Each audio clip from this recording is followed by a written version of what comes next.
Ready చేసి పెట్టుకో, choreograph చేసుకో. నీకు కిషోర్ గారి స్టెప్స్ గుర్తున్నాయి కదా? Yes, the same steps. And Sinu. ముందుగా ఇక్కడికి వచ్చిన మా రవి అనే అభిమానులందరికీ welcome, thank you so much.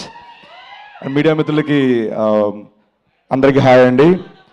మా హరీష్ శంకర్ గారికి sir, Bobby sir and Siva Nirvana sir, మా ముఖ్యంగా మా తిరుమల కిషోర్ సార్, మిరాయి షూటింగ్ అప్పుడు చాలా చాలా క్లోజ్ అయిపోయారు నాకు. అంటే ఆయన డైరెక్షన్ ఇవన్నీ నాకు చాలా ఇష్టం, బట్ ఆఫ్ స్క్రీన్ ఆయన తిరుమల కిషోర్ గారిలా ఒక వ్యక్తిలో చాలా చాలా ఇష్టం. ఆయన టైమింగ్ ఇవన్నీ fantastic sir, thank you so much దీనిలో ఒక అవకాశం ఇచ్చినందుకు. Thank you sir. ముఖ్యంగా నేను ఇండస్ట్రీలో ఇద్దరిని అన్నయ్య అని పిలుస్తాను. ఒకటి మెగాస్టార్ చిరంజీవి గారు, రెండు మా రవి అన్నయ్య. మిమ్మల్ని చూసి, మేము సినిమాలు చూసి ఇన్స్పైర్ అయ్యి వచ్చేవాళ్ళ మీరందరూ మాకు ఒక ఎగ్జాంపుల్. కష్టపడితే ఎప్పటికైనా సక్సెస్ అవుతారు అని ఒక మార్క్ క్రియేట్ చేశారు. Thank you so much. మీరు ఇంకా ఇన్స్పైర్ చేస్తూనే ఉన్నారు. ఇలాంటి సినిమాలు హిట్లు సక్సెస్లు రావాలి మనస్ఫూర్తిగా. అంతకంటే ముఖ్యంగా ఆఫ్ స్క్రీన్లో ఆయన ఇన్స్పైర్ చేసేది ఏంటంటే హెల్త్, యాక్టివిటీ, వర్కౌట్. ఇవి ఎప్పుడు ప్రతి ఆర్టిస్ట్ని ఇన్స్పైర్ చేస్తానంటారు. సో రీసెంట్గా చెప్పారని నేను చేస్తున్నాను workout. Thank you so much.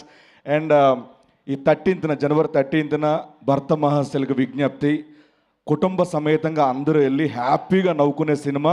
తప్పకుండా ఈ 13th సక్సెస్ ఇచ్చి మా రవి అన్నకి ఒక పుట్టినరోజు గిఫ్ట్ ఇస్తారని మనస్ఫూర్తిగా కోరుకుంటున్నాను. Thank you so much, love you all. Thank you, thank you so much. Same thing, నువ్వు ఒకవేళ కనుక సౌదీలో ఉండుంటే ఎలా చెప్తావో ఆ లాంగ్వేజ్లో చెప్తావు. సేమ్ ఇదంతా ఈ సినిమాకి సంబంధించిన ఇన్ఫర్మేషన్ మొత్తం Dubai. اللي حين بحط ما حد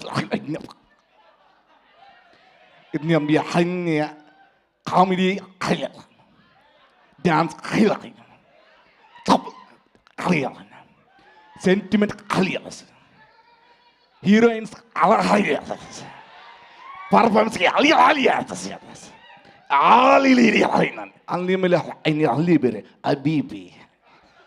habibi, thank you so much. And ఇప్పుడు అలాగే ఒక డాన్స్ కూడా చేయవలసిందిగా రిక్వెస్ట్ చేస్తున్నాము. లెట్స్ హావ్ మురళీధర్ గారు ఫస్ట్.